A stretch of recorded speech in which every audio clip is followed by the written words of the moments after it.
네, 안녕하십니까? 네. 몇 조갈 차례입니까? 140, 144쪽.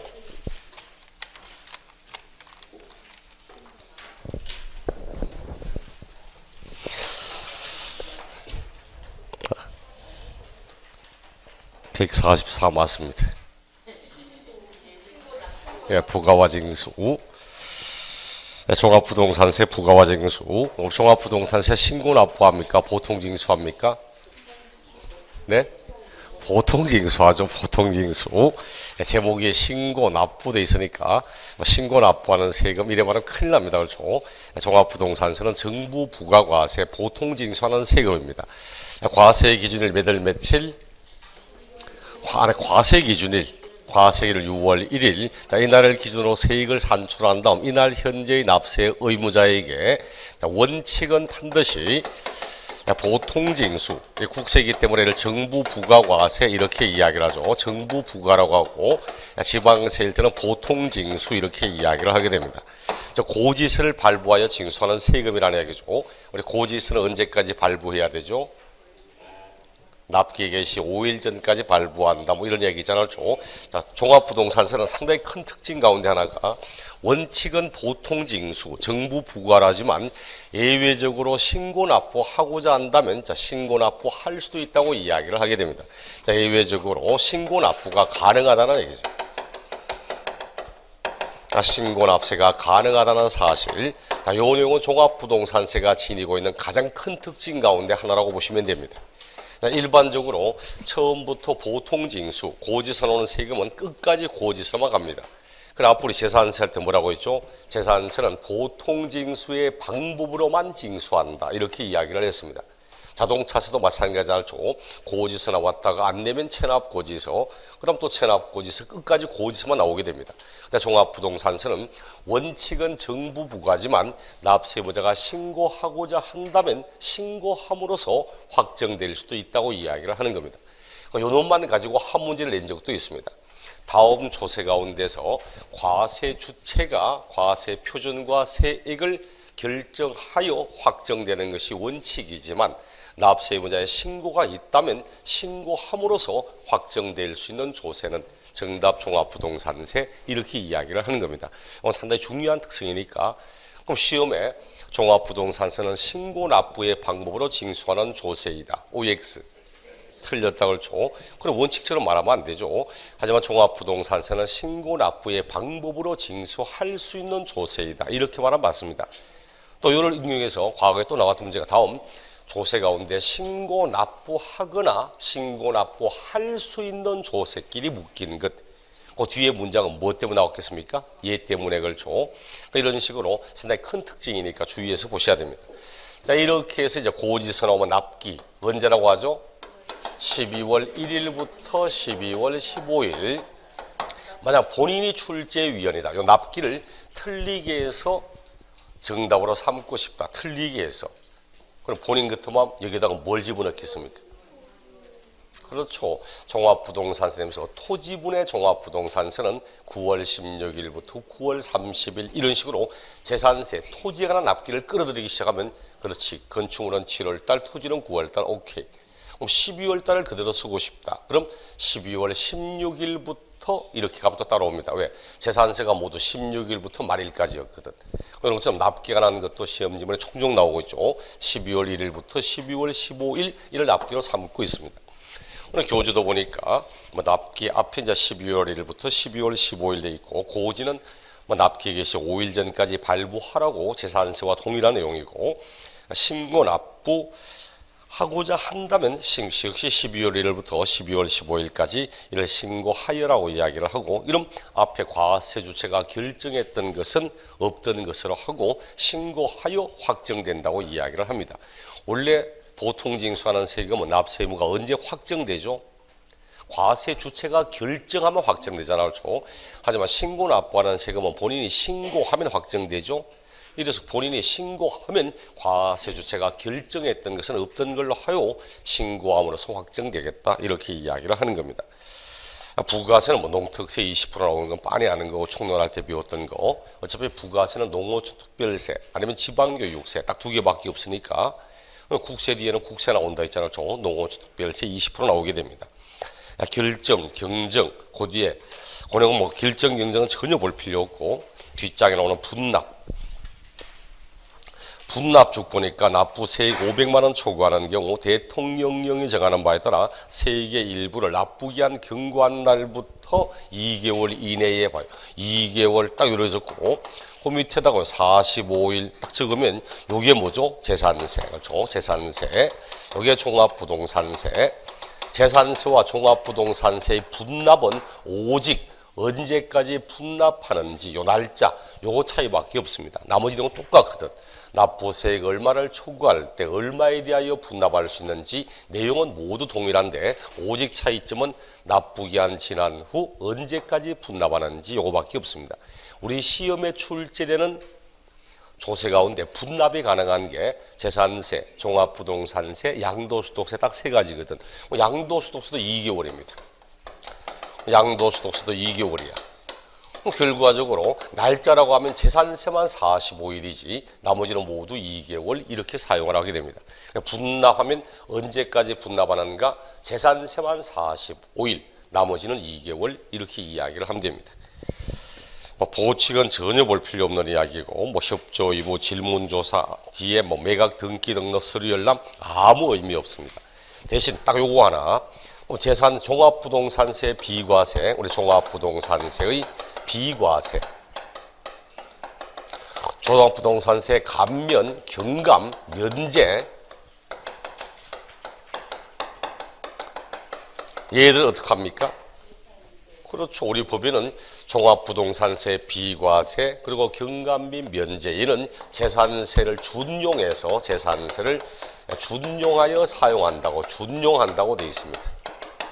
쉽게 말하면 재산세가 비과세되면 종합부동산세도 비과세합니다. 재산세가 감면을 애들은 종합부동산세도 감면합니다. 그 제일 마지막 끝에 생각보다 요 지문도 시험에 아마 2번, 3번쯤 나와 있습니다. 각각 따로따로 종합부동산세 비과세는 재산세 비과세 규정을 준용한다. 종합부동산세 감면 규정은 재산세를 준용한다. 이런 식으로 시험 지문 한 2번, 3번쯤 나왔던 지문이니까 현재 교재는 보이지 않아도 종합부동산세 비과세 감면하면 반드시 재산세 규정을 준용하여 함께 사용하고 있다고 이렇게 내용을 보시면 됩니다. 요놈까지가 이제 종합부동산세 이야기고 소득세 총론 149쪽 소득세 총론에 이제 149쪽에 나오는 뭐 소득의 범위, 과세 방법, 대한민국 소득세법상 입장 이런 거 시험과 아무 관계 없으니까 전혀 신경 쓸 필요가 없고 뒷장에 나와 있는 150쪽 종합과세의 원칙 이제 고령은 봅니다. 우리 소득세법이 정하는 소득의 종류는 몇 가지 소득이 있죠? 8가지 소득이 있습니다. 8가지 소득. 그 8가지 소득 가운데서 위에 원칙 보니까 이자소득, 배당소득, 사업소득, 근로소득, 연금소득, 그리고 기타소득 요 6가지 소득은 1월 1일부터 12월 30일까지 발생한 소득을 합산하여 종합과세를 하게 됩니다. 이를 무슨 소득세라고 하죠? 종합소득세 이렇게 이야기를 합니다. 우리가 흔히 말하는 종합소득세라는 것은 요 6가지 소득을 합한 것을 종합소득세 이렇게 이야기를 하는 겁니다. 대신 그 밑에 예외 보니까 분류과세만 보시면 됩니다. 분류과세 수년에 걸쳐 형성되는 퇴직소득과 비경상적인 양도소득, 퇴직소득과 양도소득 딱 요 2가지 소득만큼은 종합소득에 합산하지 않고서 퇴직은 퇴직만 따로 양도는 양도만 따로 이렇게 구분하여 과세를 하게 됩니다. 딱 고령은 알면 돼. 우리가 하고자 하는 것은 양도소득이잖아요. 그 지금까지 아마 3번, 4번 정도 이렇게 나왔어요. 다음 올바른 걸 찾아라. 그 문장 안에 정답이 양도소득의 과세 표준은 종합소득 및 퇴직소득의 과세 표준과 구분하여 과세한다. OX. 맞잖아요. 양도소득은 종합소득에도 합산하지 않고 퇴직소득과도 구분하여 양도소득만 별도로 과세한다는 이야기입니다. 생각보다 시험 지문 종종 나와요. 또 최근 20일 된가 시험 지문에도 양도소득세는 종합소득에 합산하여 과세한다. UX 틀렸잖아. 그렇죠? 퇴직과 양도는 종합소득에 합산하지 않고서 퇴직은 따로, 양도는 따로 이렇게 구분해서 과세를 하게 됩니다. 그럼 이제 분리과세라는 건 뭐냐니까 원래 이자소득이라든지 배당소득이라든지 연금소득이라든지 기타소득이라든지 등등등 이런 내용은 원래는 종합소득에 합산하지만 일정 금액 이하의 이자소득, 일정 금액 이하의 배당소득, 연금소득 이런 것들을 합산하지 않고서 그냥 그 자체로만 과세하고 끝내버리는 분리하여 과세하는 이런 방식 쓰기도 하는 겁니다. 그럼 내가 은행에 예금하고 있다. 은행에 예금했는데 얼마쯤 예금했냐니까 뭐 그래 큰 돈은 아니고 한 1,000억 정도. 그래 예금 사실 뭐 어차피 손이 없는 거 뭐 1,000억 하나 1조 하나 묻자 그렇죠. 1,000억쯤 예금했다. 이자가 얼마나 많이 나오고 있습니까? 그럴 때는 그 금액도 종합소득에 합산됩니다. 근데 일반적인 경우 제 같은 경우도 딱 보니까 이자 소득이라고 딱 나오더라고.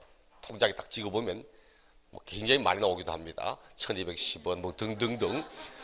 그걸 다 또 종합소득에 합산하고 이렇게 하지는 않습니다. 일정 금액이 되지 않는 이자나 연금, 배당소득 이런 내용들은 그냥 그 자체로만 과세하고 끝내버리게 됩니다. 이런 것들을 분리과세 이렇게 표현합니다. 우리가 시험 치는 건 양도소득이니까 앞에 있듯이 반드시 양도소득은 종합소득에도 합산하지 않고 퇴직소득과 구분해서 별도로 과세하고 있다는 사실. 그 내용 알면 되고 그 다음 개인주의 과세, 대한민국 세금은 원래 다 원칙이 개인별 과세합니다. 그럼 앞으로 뭘 하더라도 합산한다 할 때는 개인별 합산 이렇게 말하지 세대 합산, 가구 합산, 부부 합산 이렇게 말하면 웬만하면 다 틀렸다고 보시면 됩니다. 물론 그 밑에 예외적으로 생계를 같이 하고 있는 동거 가족이 함께 하고 있는 뭐 공동사업 이럴 때는 뭐 합산 과세하고 이렇게 하지만 우리 시험과는 전혀 관계 없으니까 여러분 머릿속에는 대한민국 세금은 개인별 과세다, 개인주의 과세다 이래 보시면 되고 당연히 뭐 양도소득세, 소득세는 신고 납부합니다. 소득세는 납세의무가 언제 성립하죠? 소득세 납세의무 성립 시기 과세 기간이 끝나는 때 이렇게 써죠. 그 과세 기간이 언제부터 언제까지? 아니 1월 1일부터 12월 31일까지죠. 1월 1일부터 12월 31일까지 딱 그 기간이 끝나면 그 기간 안에 발생한 소득세 납세의무 그때 성립하고 이렇게 성립한 것을 다음 연도 5월 달에 바로 다음 달에 5월 달에 종합소득세 확정신고 납부 양도소득세 확정신고 납부하는 세금입니다. 원천징수는 뭐 신경 쓸 필요가 없고 뭐 시험 안 나오는 거 자꾸 볼 필요 없습니다. 납세 의무자, 자 151쪽에 납세 의무자 보니까 개념에서 소득세 납부할 의무를 지난 자는 거주자와 비거주자로 구분된다 이렇게 나오죠. 요거는 꼭 알아야 되죠. 거주자와 비거주자. 뒷장 보니까 거주자가 누구랍니까? 그렇죠. 거주자는 국내에 자 대한민국 안에 주소가 있든지 또는 180 이상의 거소를 가진 자를 거주자 이렇게 말하고 거주자 아닌 자는 비거주자 이렇게 말하고 있죠. 외국에 주소를 두고 있는 이런 사람은 비거주자. 국적과는 상관이 없습니다. 국적하고는 아무 관계없어.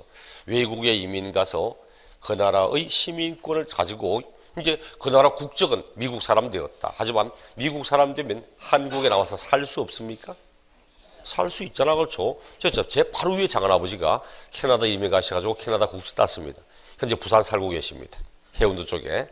그리고 그분은 국적은 캐나다지만 대한민국 안에 6개월 이상의 183일 이상의 거소를 가지고 있거든. 그럼 거주자입니다. 이런 것처럼 주소가 있든지 183 이상의 거소가 있다면 국적 여부와 관계없이 거주자 이렇게 이야기를 합니다. 거주자 이게 무슨 차이가 있다고? 거주자가 되면 어디까지 과세합니까? 국내에서 발생한 소득은 물론이고 국외에서 발생한 소득까지 모두 과세합니다. 그래서 이를 무제한 납세 의무 이렇게 이야기를 합니다. 제한 없이 모두에 대하여 세금을 납부할 의무가 있다고 해서 무제한 납세 의무 이렇게 표현하고 있고 비거주자는 국내에서 생긴 소득만 과세합니다. 미국에 살고 있는 사람이 미국 부동산 팔았다고 대한민국이 양도소득세 받고 이럴 일은 없잖아. 그렇죠. 반드시 비거주자는 국내에서 생긴 소득만 과세하는 겁니다. 이를 제한납세 의무 이렇게 표현합니다. 세금의 납세 의무가 있지만 제한적으로 납세 의무가 있다고. 우리 불과 몇 년 전에 아마 23회인가 24회 시험 때 요 놈만 가지고 한 문제를 했습니다. 요 놈만 가지고. 그때 틀린 정답이 비거주자가 국외자산을 양도하여 발생한 소득에 대하여도 양도소득세는 과세한다. OX. 당연히 틀렸다죠.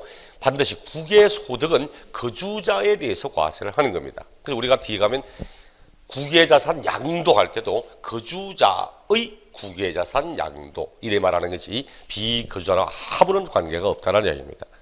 이놈 가지고 섞어서 문제를 내기도 하고 그 다음 또 거주자냐 아니냐 따라서 무엇이 달라지는가 하니까 납세지가 달라집니다. 납세지가. 종합부동산세 납세지도 소득세법 규정을 준용한다 이렇게 있잖아요. 소득세법 규정을 준용해서 종합부동산세 납세지를 정하는 겁니다. 소득세법에는 어떻게 되어 있냐니까 그 사람이 거주자라면 그 사람의 주소지 또는 거소지 이렇게 이야기를 합니다. 그 사람의 주소지에 내는 거예요. 그리고 국세니까 관할하는 세무서 나올 거고 세무서.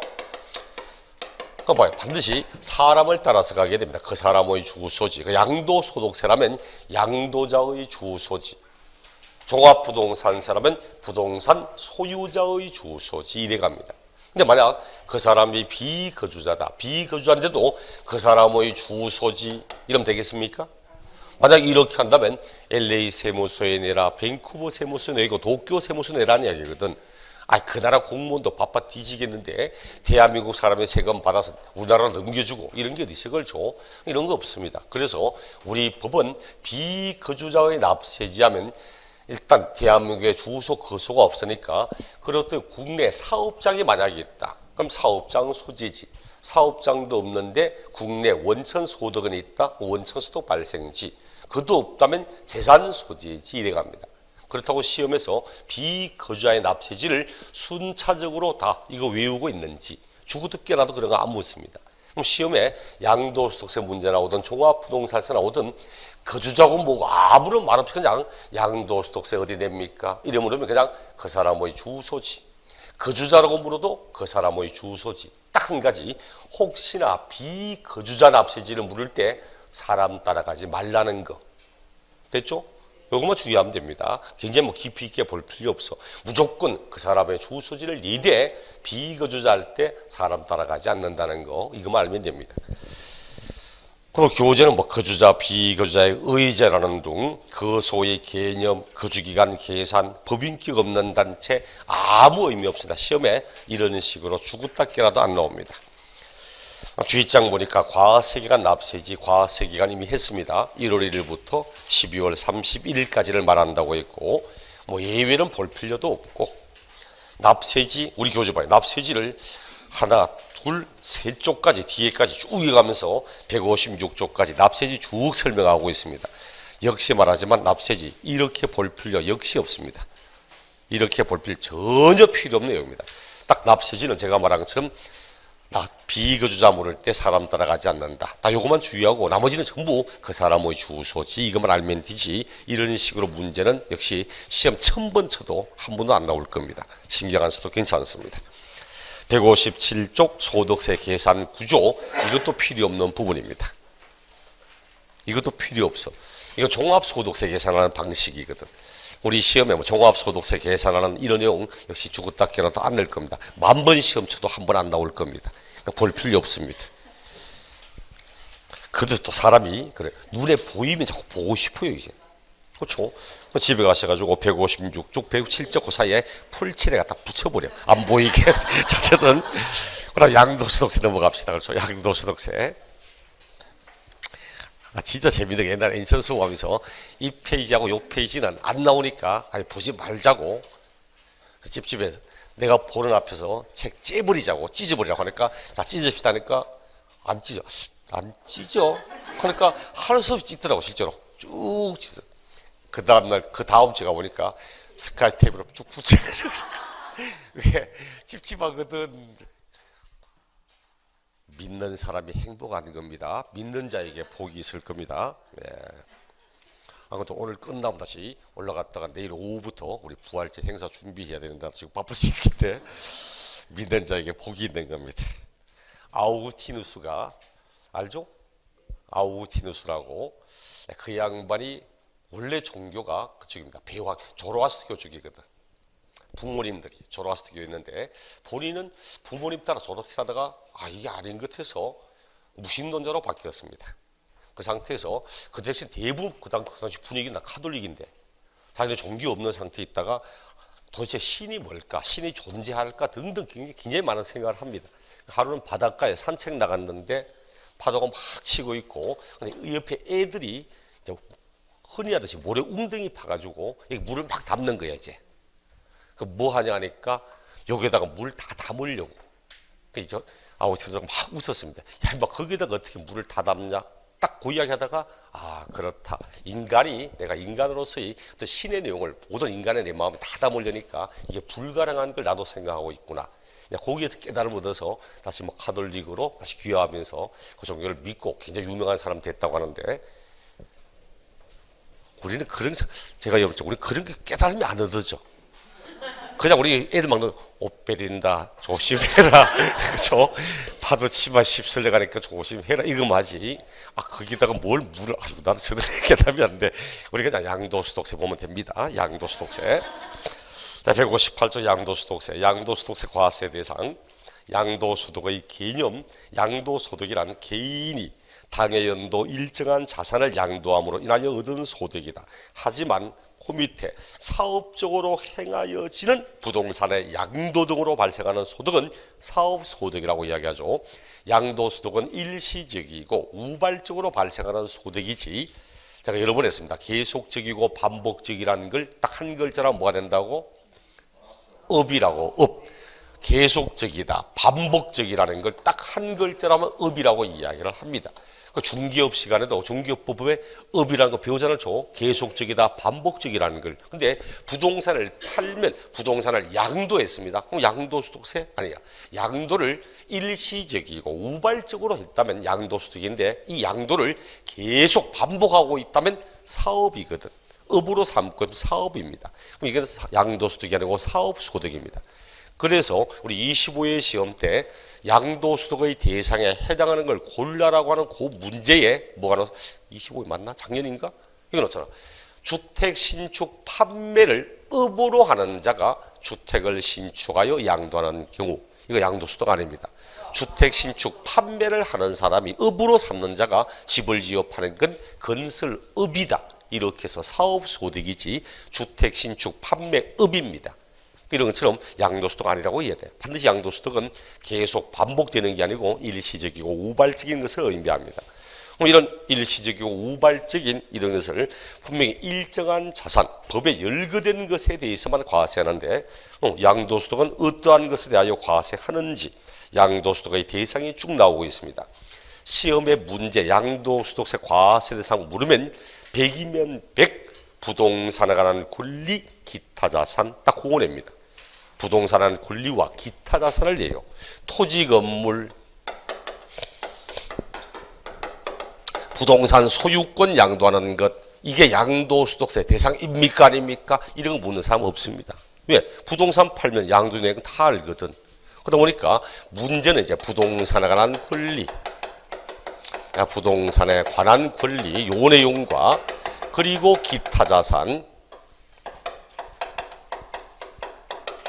시험의 문제는 딱 여기에 치중됐다고 보시면 됩니다.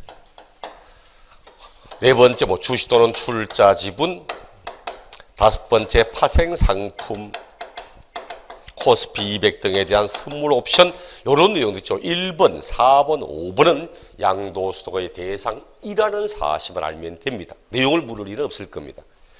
그리고 2번, 3번 항상 여기다가 신경을 쓰고, 그리고 이제 1, 2, 3번 얘들이 부동산의 관련성을 가지고 있는 겁니다. 부동산 및 부동산 관련된 자산들입니다. 여기 이제 부동산의 관련성을 가지고 있는 거기 때문에 얘들은 원래 원칙적으로 누진세를 쓰는 겁니다. 이게 이제 부동산 또는 부동산 관련 자산이고, 부동산 및 부동산의 관련성을 가지고 있는 부동산 관련된 자산들이고, 얘들은 누진세를 쓰는 거고, 그리고 유가증권에 관한 그 주식, 파생상품 이런 내용들은 이제 비례세를 쓰고, 시험은 언제나 주된 초점이 뭡니까? 요거잖아. 뒤에 세율을 물어도 얘를 가지고 내는 거고, 그렇죠? 기준시가를 물어도 얘를 가지고 묻는 거고, 세액 계산을 물어도 얘를 가지고 내는 거고, 반드시 문제는 언제나 여기에 초점을 맞추는 겁니다. 부동산한 권리 뭐뭐 나옵니까? 교재를 보니까 부동산에 관한 권리, 부동산 무엇에 관한 권리인가 하니까 부동산을 이용할 수 있는 권리, 그리고 부동산을 취득할 수 있는 권리, 이건 부동산에 직접적으로 관련된 자산입니다. 직접 사용할 수 있는 권리, 직접적으로 소유권을 취득할 수 있는 권리, 이런 거 보니까 전세권, 지상권, 등기된 부동산 임차권, 요 가운데 가장 특징적인 거 뭐라고 했죠? 부동산 임차권, 그렇죠? 임차권. 지상권, 전세권 보니까 등기된 이런 말이 없잖아. 그럼 지상권, 전세권은 등기와 관계없이 과세하는 겁니다. 근데 임차권은 등기된 이런 말을. 그럼 임차권은 등기된 걸 과세한다고 말하죠. 임차권은 물권입니까? 채권입니까? 채권에다 걸죠. 채권은 등기 안 되는 임차권은 임대인과 임차인 사이에 금전적인 채권 채무 관계지 부동산에 대해서는 아무런 권리가 없습니다. 지금 우리가 하는 게 부동산에 관한 권리인데 등기 안 된 임차권은 부동산에 관해서는 아무런 권리가 없거든. 하지만 이를 등기한다고 물권되는 건 아니죠. 하지만 등기하면 물권화되어서 부동산에 관한 권리로 인정받을 수 있기 때문에 반드시 임차권은 등기된 것만 과세한다. 이렇게 이야기를 해야 됩니다. 오른쪽 페이지를 보니까 159쪽 밑에 기출문제, 저장형 문제 나오잖아요. 굉장히 쉬워요. 틀린 거 찾으라고 정답 4번. 등기되지 않은 부동산 임차권의 양도. 이 틀렸다 정답. 이거는 뭐 그저 점수 주려고 내는 문제입니다. 이런 것들은. 그리고 또 지상권, 전세권 하면 또 지역권 같이 붙이는 사람이 있어. 왜? 민법 할 때 용익물권이라고 같이 다녔거든. 지역권 대상 아닙니다. 근데 또 그 바로 몇 해 전에도 다음 양도소득의 대상을 골라라고 하는 박스에 기역, 니은, 디귿, 리을 쭉 나오는데 거기에 지역권 적혀 있어. 지역권 대상 아닙니다. 반드시 지상권, 전세권, 그리고 등기된 임차권, 그다음 부동산을 취득할 수 있는 권리, 부동산의 법정 취득 시기 이전에 그 부동산, 건물, 그리고 토지를 취득할 권리를 의미하는 뜻입니다. 기역을 보니까 건물이 완성되었을 때 이 건물과 부수되는 토지를 취득할 수 있는 권리, 아파트 당첨권, 분양권, 재개발, 재건축, 조합원의 입주권 등등등 이런 것들을 이야기를 하게 됩니다. 물론 뭐 그거 말고도 보니까 밑에 뭐 주택 상환 채권, 토지로 상환 되돌려받을 수 있는 채권, 물론 요거 말고도 뭐 소득세법 기본 통치기에 보면 요거 말고도 매매 계약을 체결한 자가 계약금을 지급한 상태에서 양도하는 권리 이런 것도 있습니다. 일단 매매 계약을 체결하고 계약금 줘봐요. 계약금 주면 내가 뭐 할 권리 있습니까? 타인보다 우선 취득할 권리 있잖아. 그렇죠? 이 권리를 무너뜨리면 위약금을 나한테 지불하고 이래야 되잖아. 이렇게 매매 계약을 체결하고 계약금만을 지급한 상태에서 타인에게 양도하는 이런 것도 부동산을 취득할 수 있는 권리 이렇게 이야기를 합니다. 그나마 우리 24회인가 시험에도 방금 말했던 그 지문, 매매 계약을 체결하고 계약금만을 지급하는 상태에서 양도하는 권리도 양도소득의 대상에 해당한다. 오케이, 맞는 지문. 뭐 그렇게 나오기도 합니다. 뭐 이런 것들이 대표적으로 이제 부동산의 권리라고 하고, 기타 자산에는 4가지 나오는데 4가지 가운데 딱 2가지만 보시면 됩니다. 1번과 2번. 영업권, 우리 교재 보니까 영업권은 양도소득세 대상 2단이다. 아닙니다. 영업권을 양도하면 기타 소득이지 양도소득이 아닙니다. 영업권은 반드시 사업용 고정자산과 사업용의 고정자산과 함께 양도할 때, 사업용의 고정자산과 함께 양도하는 영업권, 이게 양도소득의 대상입니다. 우리 사업용에 고정되어 있는 자산 대표적인 게 뭐죠? 그렇죠. 사업용에 딱 고정되어 있는 대표적인 게 부동산이잖아. 사업하는 사람에게 자기 자산 가운데는 고정된 자산이 있고 유동자산이 있습니다. 유동자산, 움직이는 거. 뭐 차량이라든지 이런 유동자산입니다. 유동자산과 고정자산이 있는데 사업용에 고정되어 있는 자산의 가장 대표적인 게 바로 부동산이라든지 기계장비라든지 이런 게 있습니다. 그럼 부동산과 함께 판다면 영업권도 부동산에 관련되어 있는 자산을 판 걸로 하겠다는 거지. 영업권만을 따로 파는 건 부동산과 아무 관계 없습니다. 그건 기타 소득이야. 그래서 이것도 바로 몇 해 전에 다음 양도소득의 대상에 해당하지 않는 걸 찾아라 정답. 영업권의 단독 양도 틀린 것으로 정답. 이렇게 한 겁니다. 굉장히 쉬운 거잖아. 사업용 고정자산과 반드시 함께 팔 때만. 그 다음 두 번째 특정시설물 이용회원권, 특정시설물의 이용권, 회원권, 뭐 골프 회원권 등등등 이런 거.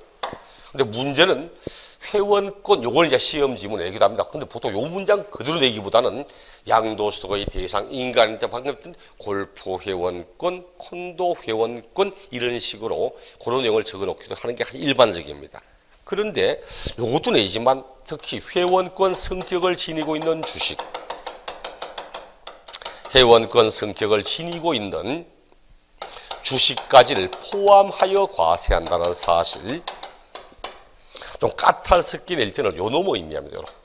회원권 성격을 지니고 있는 주식까지도 대상에 포함된다는 거. 나는 이 골프장에 주식은 없는데, 회원권 없는데 이 골프장에 주식을 가지고 있습니다. 근데 이 주식을 매입할 당시 조건이 이 주식을 가지고 있는 동안에는 주주로서의 권리로 별도로 회원권을 매입하지 않아도 골프장의 시설을 우선 사용할 수 있도록 이렇게 규정되어 있다면 그 주식 안에는 이미 회원권의 성격이 내포되어 있는 거야. 그럴 때는 그 주식까지도 대상으로 포함하여 과세하게 됩니다. 시험 지문에 가끔 이렇게 나와. 원래 법률대로라면 주식의 보유만으로도 특정한 시설에 대하여 일반 시설 이용자보다 우월하게 배타적으로 시설을 이용할 수 있게 된 경우 그 주식도 포함한다. 이렇게 이야기를 하고 있습니다. 이제 그 성격을 말하니까 제가 이제 회원권 성격을 지닌 주식 이래 적지 법에는 이제 주식의 보유만으로도 어쩌고 그런 지문 나오면 대상 맞다고 이야기를 하셔야 됩니다. 그러니까 시험은 딱 정해져 있어. 대상을 물으면 부동산을 관리할 때 지상권, 전세권 등기와 관계없이 한다. 대신 지역권은 아니다. 임차권은 반드시 등기된 것만 한다. 그다음 부동산을 취득할 권리 이런 것이 있다. 이러 보고 좀 까탈스럽게 낸 사람이 11회 시험 때 11회 때는 다음 양도소득세 대상인가 아닌가를 물은 게 아니고 다음 양도소득세 대상 가운데에서 부동산에 관한 권리가 아닌 걸 찾아보라고 그리고 골프 회원권 이렇게 냈습니다. 얘는 기타 자산이거든. 그게 뭐 중요하다고? 중요합니다. 왜 뒤에 가면 제가 여기 누진세는 있지만 원칙 1번과 2번 얘는 누진세를 쓰지만 비례세도 함께 씁니다. 기타 자산은 언제나 누진세만 씁니다. 그러므로 실제 여기에 부동산은 권리인지 기타 자산인지 이게 구분 안 되면 세율 적용하기도 힘들고 또 뒤에 가서 기본공제할 때도 기본공제는 요 놈과 여기에 대하여 세 가지로 나누어 각각 1년에 250만 원씩 기본공제한다. 뭐 등등등 이런 여러 가지 내용들입니다. 그러다 보니까 기타 자산과 부동산 권리를 구분할 줄 알고 있는지 이런 내용도 보실 필요가 있거든. 그러니까 여러분이 기타 자산이 다 기억한다면 영업권, 회원권 딱 그렇게라도 기타 자산 생각을 하시면 됩니다. 이런 것들이 이제 양도소득의 대상입니다. 뒷장을 넘겨보니까 이런 대상을 뭘 하면 과세하죠? 이런 대상을 뭘 하면 과세합니까? 양도하면 과세하잖아요. 이런 대상들을 양도하면 과세합니다. 양도가 뭐냐는 거죠. 양도는 딱 한마디로 정의되려면 뭐라고 했죠? 사실상의 유상 이전이라고. 양도는 한마디로 말하면 사실상의 유상 이전입니다. 사실상의 이전, 자, 그럼 사실상의 이전이란 요 말 안에는 두 가지의 의미가 있습니다. 첫째는 사실주의 과세, 실질 과세라는 의미. 실질 과세라는 뜻이 있습니다. 근데 실질 과세 다시 두 가지로 보면 사실주의 과세, 현황부가의 원칙.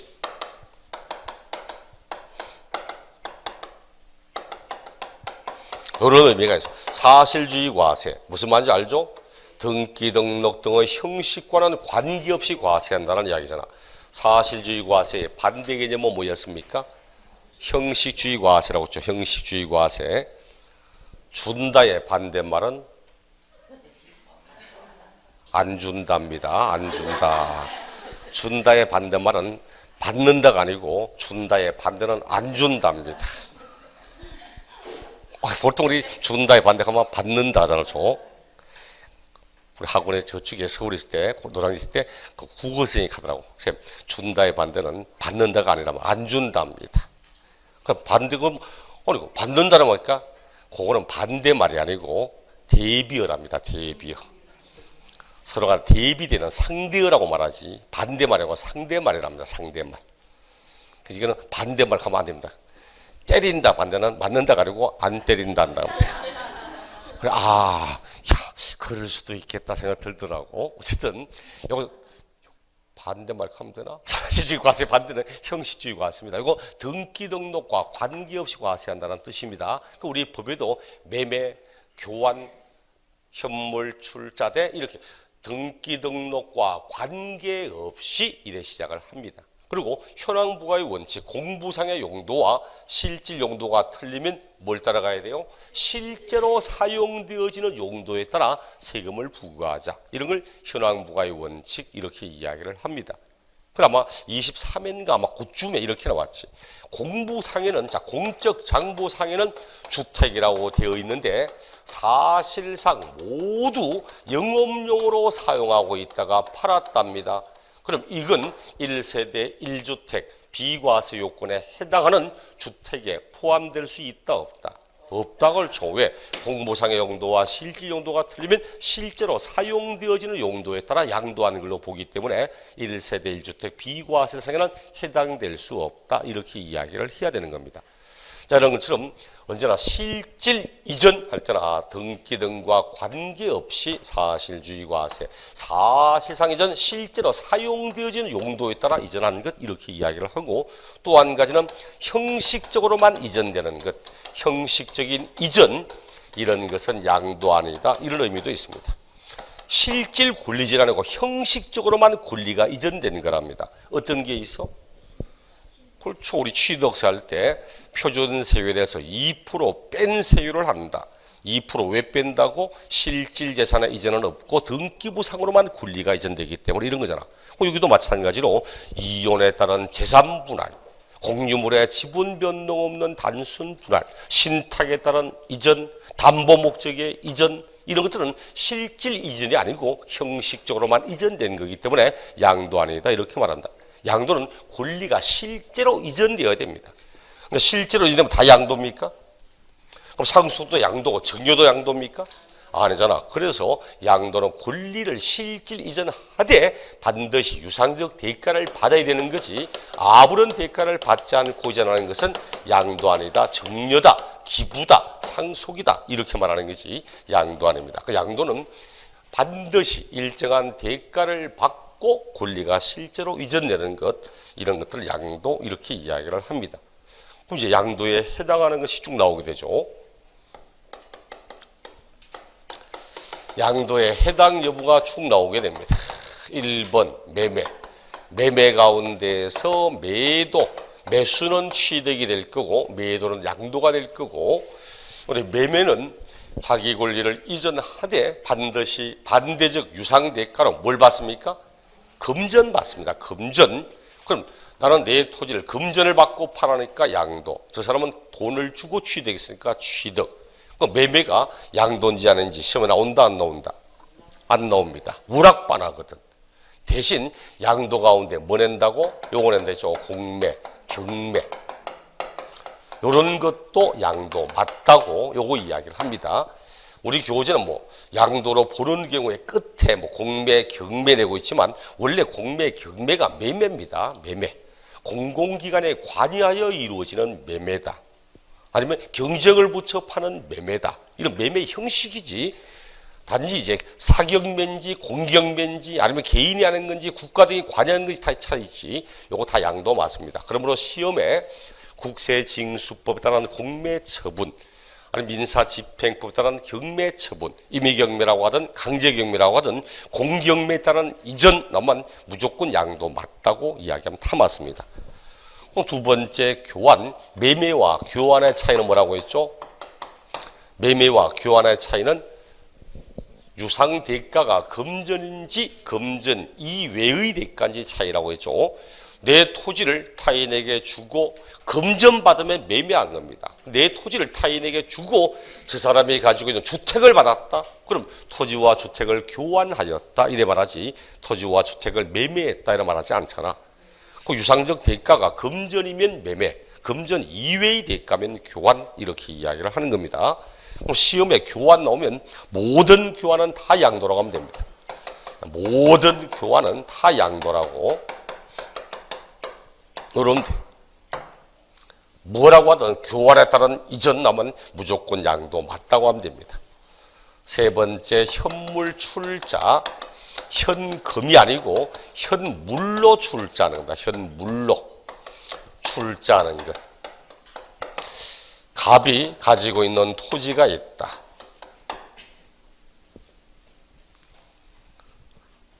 도대체 갑을 병정 없으면 대한민국 민법 어떻게 하려고 했는지 몰라. 그렇죠. 내가 알기로는 대한민국 법률에 가장 지대한 공을 한 분들이 갑을병정입니다. 이분들 없으면 해석이 안 돼. 그리고 민법 하면서 A, B, C, D 하려니까 맛이 안 나고 갑을병정해야만 뭔가 법을 하는 듯한 느낌이 들기 때문에 이 부분 표창 자금 줘야 되는데 만날 수가 없어. 갑의 토지를 A 법인에게 출자합니다. 출자하면 권리는 이전됩니다. 그럼 A 법인은 갑에게 뭘 줍니까? 뭘 줘요? 출자한 만큼의 주식이라든지 지분 줘야 될 거 아닙니까? 그렇죠? 그럼 똑같이 유상적 대가가 유가증권이야. 주식이나 지분이라고 하는 대가를 받고 토지를 이전한 거니까 토지는 양도한 것이다. 이렇게 이야기를 하는 겁니다. 근데 우리 법은 원래 법인에 대한 현물 출자 이렇게 되지만 원래 대법 판례로 가게 되면 개인 사업에 출자를 하든 공동사업에 출자를 하든 다 양도라고 이야기를 합니다. 그럼 앞으로 여러분이 부동산 등의 출자, 현물 출자 나오면 법인 출자라고 하든 개인 사업에 출자에 있다고 하든 공동사업 출자에 있다고 하든 원칙은 모두 양도입니다. 원칙은 모두 양도다. 하지만 딱 한 가지 예외적으로 어디 하는 것? 그렇죠. 자기가 하는 자기 개인 사업에, 자기의 개인 사업에 출자하는 거, 요건 양도 아니다 이렇게 이야기를 합니다. 우리 교재를 보니까 법인에 대한 현물 출자 양도로 본다, 개인 사업의 출자 양도로 보지 않는다, 공동사업의 출자 양도로 본다. 잘못됐습니다. 개인 사업에 출자하는 것도 타인이 하는 개인 사업에 출자에 따르면 양도 맞습니다. 저 사람이 제가 이렇게 했잖아요. 우리 1, 2월 달에 저 사람이 건축 자재업을 하는데 상당히 뛰어난 능력을 가지고 있다. 개인 사업자인데 상당히 뛰어난 사업 수완이 있어. 근데 문제는 저 양반이 자기 토지 등이나 이런 게 없다니까 건축 자재를 사둬야 될 땅들이 없는 거야. 타인의 땅을 임차해서 하다 보니까 임대비가 생각보다 꽤 많이 나가고 나는 마침 또 빈 땅 가지고 있네. 내 땅 너한테 줄 테니까 네 사업 지분 나한테 일정 비율 넘겨달라고. 그렇게 해서 내가 그 사람 사업 지분을 40% 가지게 되었다. 그럼 사업의 지분을 받고 토지를 이전하는 게 되잖아. 그럼 공동사업 형태가 되는 거야. 그리고 이건 양도 맞습니다 원래. 근데 자기가 하는 자기 개인 사업에 내가 개인 사업자인데 내 부동산 나한테 출자하고 있다. 여전히 제 이름으로 되어 있습니다. 소유권 이전 없어. 그리고 내가 나한테 뭐 유상적 대가를 지급하고 이럴 일도 없잖아. 내가 내한테 대가 주고 있고 도라이지게. 그렇죠. 내가 나한테 대가를 주고받고 있고 이런 게 있어서 개인 사업에 이래도 자기가 하는 자기 개인 사업에 출자하는 건 양도 아니고 타인이 하는 개인 사업에 출자하는 건 양도 맞습니다. 네 번째, 수용. 공용징수. 이거 양도입니까 아닙니까? 양도 맞다 그렇죠. 두 분 아니 수육이 무슨 양도냐고, 팔고 싶어 판 것도 아닌데 양도란 말은 팔고 싶어 파는가 이런 뜻은 전혀 없습니다. 대가를 받고 권리가 있는 양도가 돼. 수용되면 대가 받습니까 안 받습니까? 받잖아. 보상금이라는 대가를 받고 권리가 실제로 이전되잖아. 양도되었다 이렇게 이야기를 합니다. 근데 보상 받으면 반드시 보상을 금전받아야 됩니까? 뭘로 받을 수도 있다고 배웠습니까? 공공용지에 보상 채권 받을 수도 있잖아요. 그렇죠? 채권 받았는데 양도는 맞거든. 양도소득세 내랍니다. 금전 내라고 하거든. 나 채권 받았는데 금전 없는데 어쨌든 채권 내 말고 금전 내라고 하니까 문제 있잖아. 그래서 자기가 받은 그 채권으로 낼 수 있다. 이게 양도소득세 물납이었습니다.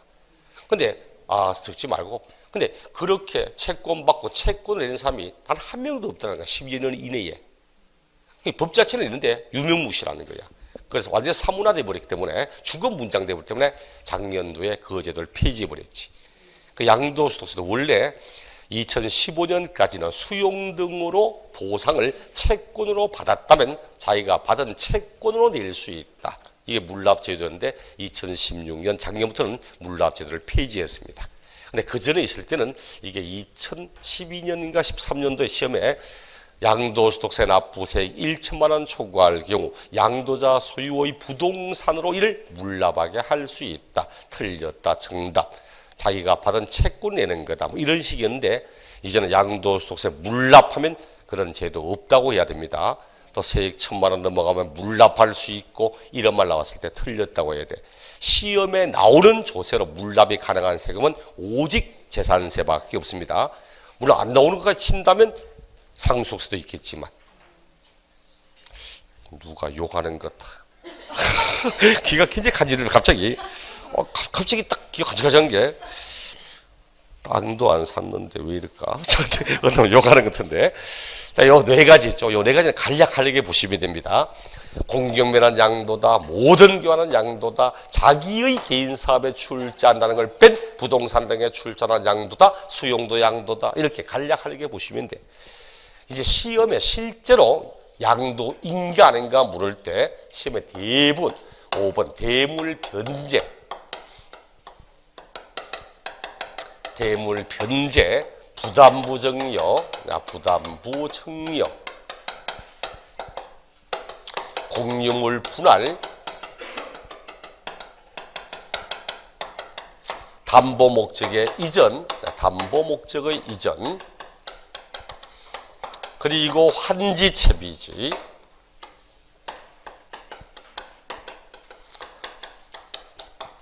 양도인가 아닌가 물을 때 시험은 거의 99%는 요 안에서 나온다고 보면 됩니다. 요 5가지 안에서. 대물 변제, 부담부정여, 공유물 분할, 담보 목적의 이전, 환지 채비지. 요 5가지에 나온다고 보면 됩니다. 근데 이미 부담부정여나 공유물 분할이나 이런 건 취득세를 다 했거든. 취득세 할 때. 취득세 납세 의무자 할 때 배우자, 직계, 좀비 속간의 부동산의 취득은 뭘로 한다고 배웠습니까? 배우자, 직계, 좀비 속으로부터 부동산을 취득하는 것은 증여로 취득하는 걸로 한다고 했죠. 그게 이제 양도로 보지 않는 거 제일 끝에 나오잖아. 배우자, 직계, 좀비 속간의 부동산의 양도는 양도로 보지 않고 증여로 추정한다고. 추정하기 때문에 대가지급의 사실을 명백히 입증하거나 하면 그때는 또 유상으로 한다. 이렇게 했잖아요. 그거 바로 밑에 부담부정여 있잖아. 부담부정여. 납세의무, 취득세 납세의무잖아. 부담부정여 할 때 부담시키는 채무, 요 채무에 상당하는 부분은 유상 이전, 양도. 그를 뺀 나머지 금액은 증여. 이렇게 잖아. 이런 도 그래요. 대물 변제, 변제가 뭡니까? 명색이 민법을 배웠다는 사람들이 변제가 뭡니까? 갚는 거. 제가 윽박 갚는 거 하니까 빚 갚는 거. 그래서 변제는 채권 채무의 관계를 소멸시키는 법률적 행위. 채권 채무의 관계를 소멸시키는 법률 행위를 의미하는 뜻입니다. 근데 어떻게 하면 채권 채무 관계가 소멸됩니까? 원래 원칙은 계약의 원래 내용에 따라 자신의 채무를 이행하여 채권 채무 관계를 소멸시켜야 되는 거지. 근데 그렇게도 말고도 우리 민법 시간에 배운 거 많잖아. 상계 처리한다든지 혼동한다든지 공탁한다든지. 그렇죠. 그 가운데 하나가 대물변제. 원래는 금전 채무인데 금전 대신 다른 물건으로 자신의 채무를 이행하여 채권 채무 관계가 소멸되는 것, 이렇게 이야기를 하잖아요. 그렇죠? 이제 대물변제 시험 나올 때 가장 대표적인 게 우리 딱 교재 나오지만 여러 가지가 있는데 대표적인 게 두 가지야. 그 가운데 가장 시험에 잘 나오는 게 이혼에 따른 위자료입니다. 이혼 위자료. 이혼 위자료. 이렇게 있잖아. 갑이 채권자, 을이 채무자, 2억의 금전을 빌려줬습니다. 2억의 금전을 빌려줬는데 돈 갚기란 날 돈 없답니다. 어떡할 거냐니까 내가 가지고 있는 토지가 있는데 요 토지로 대신 받아가면 안 되겠는가? 보니까 위치도 괜찮고 2억 이상의 가치도 있고 좋아 받을게. 이렇게 해서 이전되고 자신의 채무 변제에 충당됐습니다. 결과적으로 을은 뭐 하는 겁니까? 대가 받았어요? 안 받았어요? 결과적으로는 보니까 2억이라는 대가를 받고 판 것이 되어버렸다는 이야기죠. 결과적으로는. 그럼 이 사람은 결과적으로는 토지를 양도한 것이다, 이렇게 이야기를 하는 겁니다. 쉽게 보시면 돼. 돈 줄 일이 있는데 돈 대신 부동산 등을 이전하면 다 양도라고 이야기를 합니다. 이 사람이 갑과 을이 혼인관계가 있다가 이번에 이혼을 하면서 법원의 판결을 통해서든 아니면 합의에 따랐던 이혼 위자료 2억 주라고 판결을 했습니다. 당신 이혼 위자료 2억 주라고 이제 돈 줄 일이 생겨서. 근데 당신도 알다시피 나한테 금전 2억은 없는 거 당신도 알지 않았는가? 그럼 어떡할 건데니까 내 재산으로 분할된 가운데 이 토지가 있으니까 이 토지를 받아가면 안 되겠는가? 그럼 결국 좋다 받을게. 그럼 2억의 대가 대신 토지를 넘기게 되잖아. 이혼 위자료 이름 하죠. 이혼에 따른 재산 분할도 양도입니까? 취득살 때 했죠. 재산 분할은 이렇게 제가 말했습니다. 한 가정 안에 형성된 재산은 부부가 공동의 노력을 통해 마련한 거지 부부 가운데 한 사람의 노력만을 통해 이룬 게 아니거든.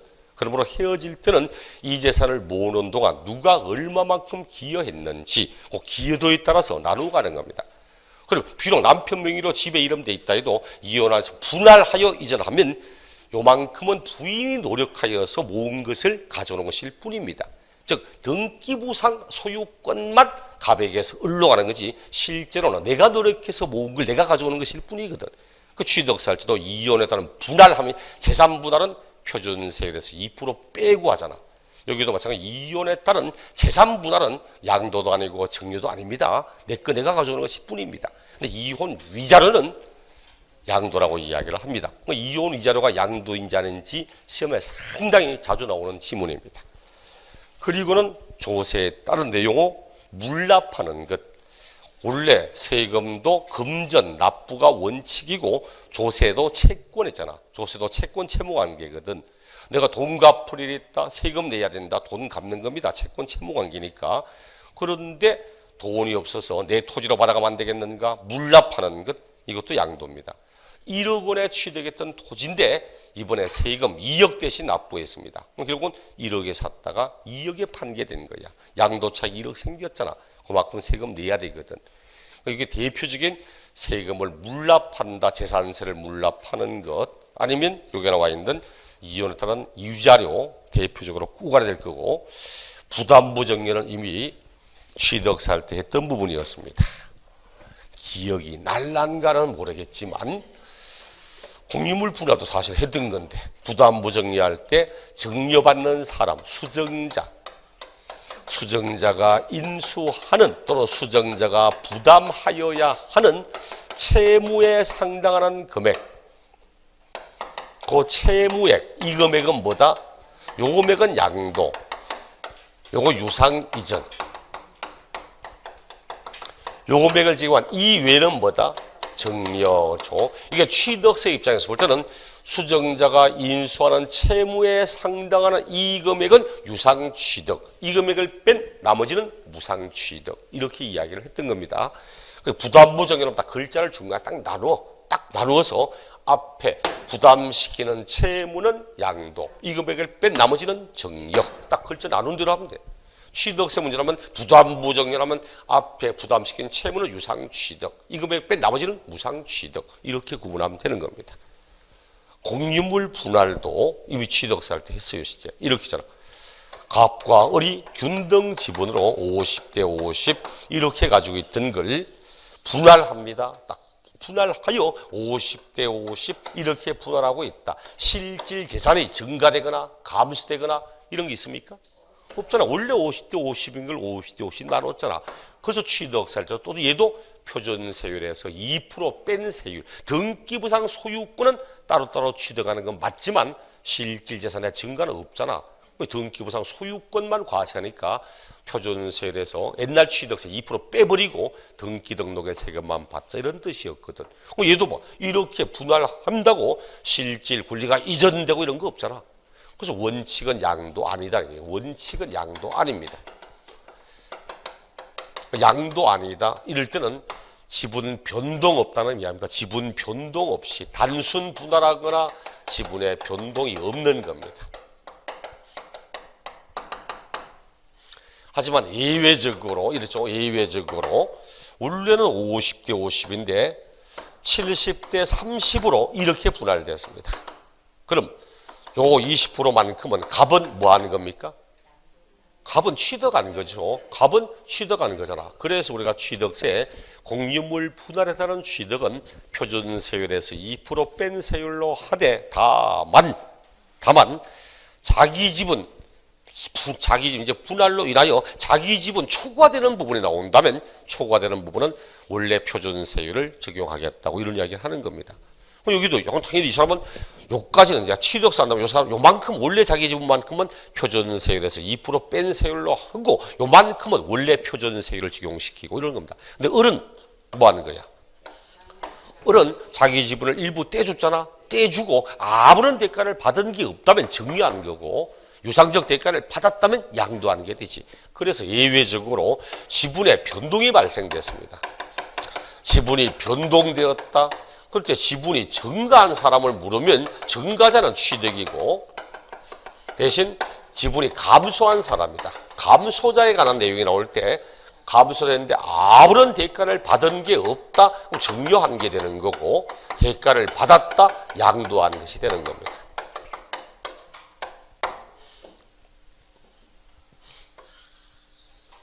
옛날에 시험 문제 보면 이렇게 나와요. 공유물 분할로 인하여 지분이 감소된 경우 양도입니까 아닙니까? 그 이제 출제하는 사람도 양도라고 냈어요. 그렇게 양도라고 냈는데 이의제기 들어오거든. 그렇지. 유상인지 무상인지 알 수가 없잖아. 이래 말하니까 출제하는 사람 같이 않겠다. 그럼 니는 니 땅 일부를 떼주면 돈 받냐 안 받냐 하니까 이 양반이 다 할 말이지. 안 받을 수도 있지. 그러니까 요즘은 꼬투리 안 잡히려고 다 적어줍니다. 공유 토지를 분할함에 있어서 지분이 감소된 경우로 유상적 대가를 받은 경우 딱 그래 안 적으니까 유상인지 무상인지 말이 없다고 이의제기 들어오거든. 그래서 여러분 꼬투리 안 잡히려고 철저하게 다 이야기를 해줍니다. 원래 지금은 이렇게 요 부분은 양도. 이거 뭐 이해 안 됩니다 이런 거 없잖아, 그렇죠?